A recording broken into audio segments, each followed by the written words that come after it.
ಕುಂತಿ ಏನೆಂದು ವಿಚಾರಿಸಲು ಹೋದಳು. ಏನಾಯಿತು? ಏಕೆ ಅಳುತ್ತಿದ್ದೀರಾ? ಈ ಊರಿನ ಸಮೀಪದ ಬೆಟ್ಟದಲ್ಲಿ ಬಕಾಸುರನೆಂಬ ರಾಕ್ಷಸನು ವಾಸಿಸುತ್ತಿದ್ದಾನೆ. ಅವನಿಗೆ ಹಸಿವಾದಾಗಲೆಲ್ಲ ಊರಿನೊಳಗೆ ನುಗ್ಗಿ ಸಿಕ್ಕ ಜನರನ್ನು ಕೊಂದು ತಿನ್ನುತ್ತಾನೆ. ನಾವು ಸದಾ ಭಯದ ನೆರಳಿನಲ್ಲಿ ಬದುಕುತ್ತಿದ್ದೇವೆ. ಈ ಕಷ್ಟದಿಂದ ಪಾರಾಗಲು ಊರಿನ ಜನರು ಆ ರಾಕ್ಷಸನೊಂದಿಗೆ ಒಪ್ಪಂದವನ್ನು ಮಾಡಿಕೊಂಡರು. ದಿನವೂ ಸರದಿಯಂತೆ ಒಬ್ಬರ ಮನೆಯಿಂದ ಒಂದು ಬಂಡಿ ಅನ್ನ, 2 ಕನಿಷ್ಠ ಹೋರಿಗಳು ಮತ್ತು ಒಬ್ಬ ಮನುಷ್ಯನನ್ನು ಒಪ್ಪಿಸಬೇಕು. ಈಗ ನಮ್ಮ ಮನೆಗೆ ಸರದಿ ಬಂದಿದೆ. ನನಗೆ ಒಬ್ಬನೇ ಮಗ. ಈಗ ಅವನು ಆ ನೀಚ ಬಕಾಸುರನಿಗೆ ಆಹಾರವಾಗಬೇಕೆಂದರೆ ಚಿಂತಿಸಬೇಕು. ನಿನ್ನ ಮಗನ ಬಗ್ಗೆ ನನ್ನ ಒಬ್ಬನನ್ನು ಸಿಗುತ್ತೇನೆ.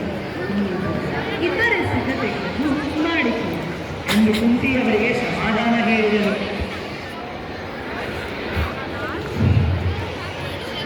ಕುಂತಿ ಮನೆಗೆ ಬಂದಳು.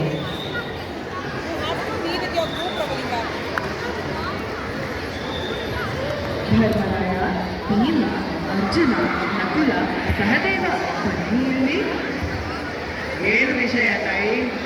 ಪುತ್ರ ಧರ್ಮ, ಹೇಳಿ ತಾಯಿ. ನಾಳೆ ನಿನಗೆ ಪ್ರೋತ್ಸಾಹನ ಭೋಜನ, ಹೊಟ್ಟೆ ತುಂಬ ಊಟ ಮಾಡಬಹುದು. ಓ, ರಾಕ್ಷಸನ ಬಲಿಯೇ? ರಾಕ್ಷಸನಾದರೆ ಏನಂತೆ? ನಮ್ಮಣ್ಣ ಬಲವೀಗ.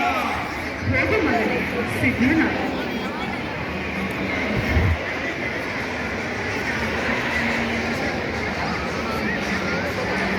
ಮರುದಿನ ಭೀಮ ನಸುಕಿನಲ್ಲಿಯೇ ಎದ್ದನು. ಬೇಗ ಸ್ನಾನಾದಿಗಳನ್ನು ಮಾಡಿ ವೀರಗಚ್ಚೆ ಹಾಕಿ ಸಿದ್ಧನಾದನು. ಬಂಡಿಯಲ್ಲಿ ಬಗೆಯ ಆಹಾರವನ್ನು ದೊಡ್ಡ ಪಾತ್ರೆಗಳಲ್ಲಿ ತುಂಬಿ ಇಡಲಾಗಿತ್ತು. ಹಾಲು, ಮೊಸರು, ತುಪ್ಪದ ಗರಿಗೆಗಳನ್ನು ಒಪ್ಪವಾಗಿ ತೋರಿಸಿದರು. ತಾಯಿ ಕುಂತಿಗೆ ನಮಸ್ಕರಿಸಿ, ಹೋಗಿ ಪುತ್ರ, ಜಯವಾಗಲಿ. ಭೀಮ ಬಂಡಿಯನ್ನು ಭೀಮ ಇನ್ನೊಬ್ಬರಿಗಾಗಿ ತನ್ನ ಪಾಠಗಳನ್ನು ಸಿದ್ಧನಾದನು. ಈ ತ್ಯಾಗಿಯನ್ನು ಊರಿನ ಜನರು ಅಚ್ಚರಿಯನ್ನು ನೋಡಿದರು. ನಾವು ಬರುತ್ತೇವೆ. ನಾನು ಹೋಗಿ ಬರುವೆ, ನೀವು ಹೊರಡಿ. ಭೀಮನನ್ನು ಊರಿನ ಜನರು ತೋರಿಸಿಕೊಂಡು ಬರುತ್ತಾರೆ. ಭೀಮ ಬಂಡೆಯನ್ನು ರಾಕ್ಷಸನ ಕಡೆಗೆ ಓಡಿಸಿದನು. ಬಂಡಿ ಊರಿನಿಂದ ದೂರವಾಗಿತ್ತು.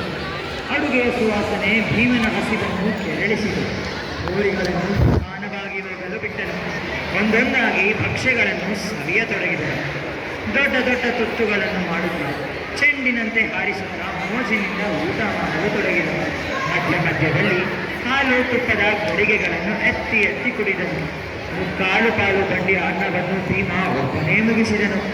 ಹೋರಿಗಳು ಬಂಡಿಯನ್ನು ಎಳೆಯುತ್ತಾ ರಾಕ್ಷಸನಿರುವ ಬೆಟ್ಟದ ಬುಡಕ್ಕೆ ಬಂದವು. ದಿನವು ಬೇಗ ಬರುವ ಬಂಡಿ ಇಂದು ತಡವಾಗಿ ಬಂದಿದೆ ಅಲ್ಲ? ರಾಕ್ಷಸನಿಗೆ ಕೋಪ ನೆತ್ತಿಗೇರಿತ್ತು. ಬಂಡಿಯನ್ನು ಕಂಡ ಕೂಡಲೇ ಬೆಟ್ಟದ ಮೇಲಿನ ದಡದಡನೆ ಕೆಳಗಿಳಿದು ಬಂದ. ಅವನನ್ನು ಕಂಡು ಭೀಮ ಅನ್ನ ಮೆತ್ತಿದ್ದ ಕೈಯನ್ನು ಎತ್ತುತ್ತಾ ಹೇಳಿದ, ಎಲ್ಲವೇ ಕೊನ್ನಿ ಕೂಡಿದೆ ತಿನ್ನುವ. ಇಲ್ಲಿಯವರೆಗೆ ಜನ ನನ್ನನ್ನು ಕಂಡು ಕೂಡಲೇ ಗಡಗಡ ನಡುಗುತ್ತಿದ್ದರು. ಆದರೆ ಇವನು ತಾನು ತಿನ್ನುವುದನ್ನು ತಿನ್ನುವ ಎಂದು ಏಕವಚನದಲ್ಲಿ ಕರೆಯುತ್ತಿದ್ದಾನಲ್ಲ, ನನಗೆ ಬಹಳ ಸಿಟ್ಟು ಬಂದಿದೆ. ಮೊದಲು ಇವನನ್ನು ಮುಗಿಸಿ ಅನ್ನ ಹೋರಿಗಳನ್ನು ತಿನ್ನುವೆ, ನಂತರ ಊರಿನ ಜನರ ಪ್ರಾಣವನ್ನು ಹಿಂಡುವೆ. ಅತ್ತ ಭೀಮ ರಾಕ್ಷಸನಿಗೆ ಸಿಟ್ಟು ಧರಿಸಿದನು. ಅನ್ನದ ದೊಡ್ಡ ತುತ್ತನ್ನು ಹಾರಿಸುತ್ತಾ ಬಾಯಲ್ಲಿ ಬೀಳುತ್ತಿದ್ದನು. ರಾಕ್ಷಸನನ್ನು ನೋಡಿ ಭಕ್ಷ್ಯಗಳನ್ನು ತೋರಿಸಿ ಅಣಗಿಸತೊಡಗಿದನು. ಬಕಾಸುರ ಕೋಪದಿಂದ 2 ಕೈ ಮುಷ್ಟಿ ಕಟ್ಟಿ ಭೀಮನ ಬೆನ್ನಿಗೆ ಗುದ್ದನ್ನು ಕೊಟ್ಟನು. ಇಷ್ಟೇನಾ ನಿನ್ನ ಶಕ್ತಿ?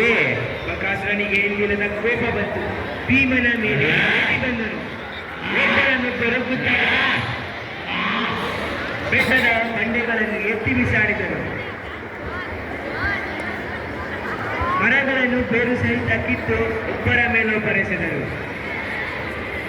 ಕೊನೆಗೆ ಭೀಮ ಬಕಾಸುರನ ಮುಷ್ಟಿ ಕಟ್ಟಿ ಏಟನ್ನು ಕೊಟ್ಟನು.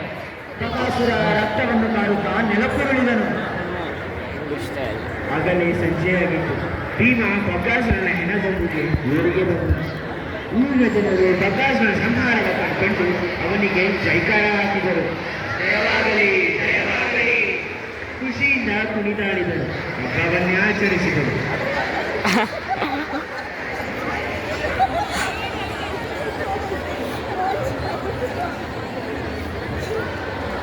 ಓಕೆ.